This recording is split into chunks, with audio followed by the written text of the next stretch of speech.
Hello everyone, welcome back to the workshop. So in this video we're going to have a little chat about all the work that's been going on here lately at Christ Centered Ironworks. So for those of you who don't move, which I assume most of you do know, we have moved up north. We've moved out of Ohio, out of the Dayton, Ohio area, and we moved all the way up to the northern portion of Michigan, although not the Upper Peninsula, so we're not clear up in the UP, but we're down on the first knuckle of the mitt, kind of boom, somewhere right here, just above there, if you will. And anyways, so it's been an exciting journey. It's been a long journey, and I'm finally starting to take and make some what looks like real progress of actually putting life back into order and kind of getting the shop back in order. It's been a bit of a hairy mess here lately. It's been a mix of doing orders and trying to pump out more YouTube content for everybody, and teaching gigs, and you name it, all sorts of stuff coming up. A lot of good stuff coming up in 2020, and some this fall as well. I'll be doing a class where I'll be teaching in December down at the Goshen Historical Blacksmith Society. Be on the lookout. Look at our website for details. We have a calendar of event page over at www.blacksmithpdfs.com. You can go check that out. A link for that will be down in the description down below. And you can catch up with all the local events, all the places I'm going to be doing, demonstrating at, and things like that. So right now on the books, as come up in November time frame, I'm going to be working on teaching a class down at the Goshen Blacksmith Society, doing Christmas presents, if you will. Jeez, I don't know why it's so hard for me to think about it. There's a lot of dates that I'm trying to remember here. Anyways, don't get confused by my nonsense. Jessica, we know she's the competent person on the channel. She's got stuff linked up in the description down below for you to go check out. But anyway, so yeah, I mean, as we've built, as I've been working on this place, I've been kind of redesigning a little bit. Some stuff, you know, when you originally start with a game plan, sometimes as you unveil more things about a place, you need to just kind of, you need to pivot and tilt and turn and kind of navigate the water, so to speak. So as I've found out, you know, looking at the place, being here, been through a couple rainstorms, the roof is going to need to be replaced on this old barn here. I don't know if it'll happen this year. Funds are pretty tight. It pretty much starts at about $4,000 to begin with, and that's just for the raw materials cost. That's not actually doing any sort of labor, so that's just if I went out and bought the steel to redo the barn roof here.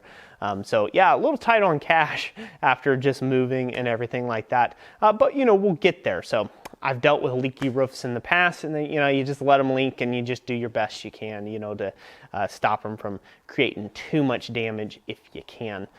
But again, that'll be a subject for another day. Also, another thing is the barn siding. I was hoping to keep a good amount of the old barn siding intact, but after getting up, trying to put on some new boards for some boards that were missing, I noticed a lot of it had a good amount of rot about 3/4 of the way up the barn. So that's going to have to be replaced, because I was originally going to put down some batten strips or some tack strips to close in the gaps to make it a little more weather tight in here.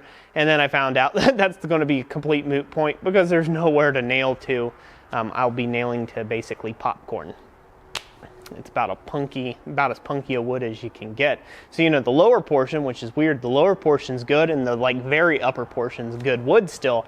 Just this, it's like this little belt right across the center of it. It's just kind of got this decay going on, so I don't know what was going on there. But good news to that, I'll be saving a lot of those boards and repurposing them into building the offices and things like that here, and just partitions and walls and things. And so that's going to be awesome to be able to do that as well.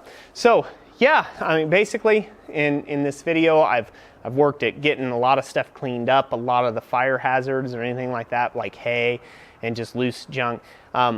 A lot of stuff that sits on the ground is very damp, and especially around here, it's a bit of more of a low-lying area, so everything just stays a little more damp than, you know, say a high ground would.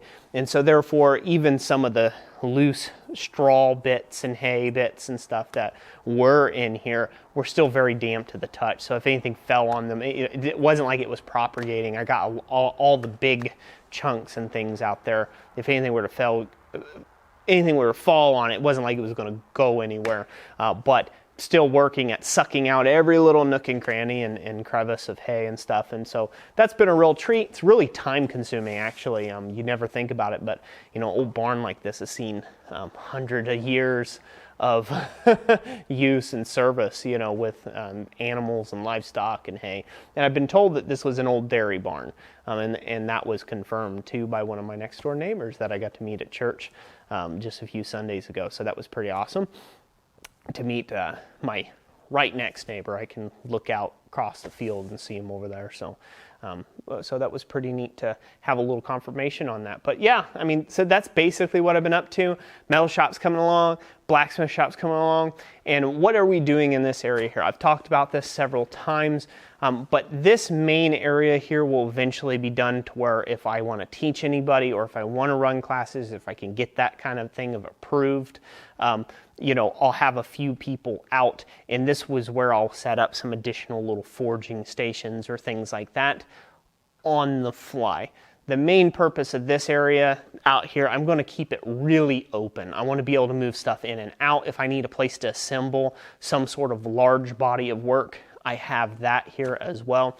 And it'll just be a great meeting spot, you know, where somebody can come in, people can come in and talk to me or whatever, you know, if somebody happened to be in the neighborhood. And again, this will be like a great, kind of like just a little great hangout area to be able to do that, just kind of hang out and stuff on the ground floor. But again, it'll be very functional as a shop, but it'll be a wide open area that can be left wide open as not to close in the shop. Too many times as blacksmiths, we abhor negative spaces. We abhor these, you know, things where, you know, oh, there's a cubby. It should be filled with something. And I am really doing my best to make sure I reduce the amount of stuff I own and reduce the, like it sounds contrary. Usually you're like, oh, now I can buy all this great stuff. I really don't want any more type of equipment. The only equipment that I'm interested in the future would be maybe a lathe, because that could be handy on a few things. And yeah,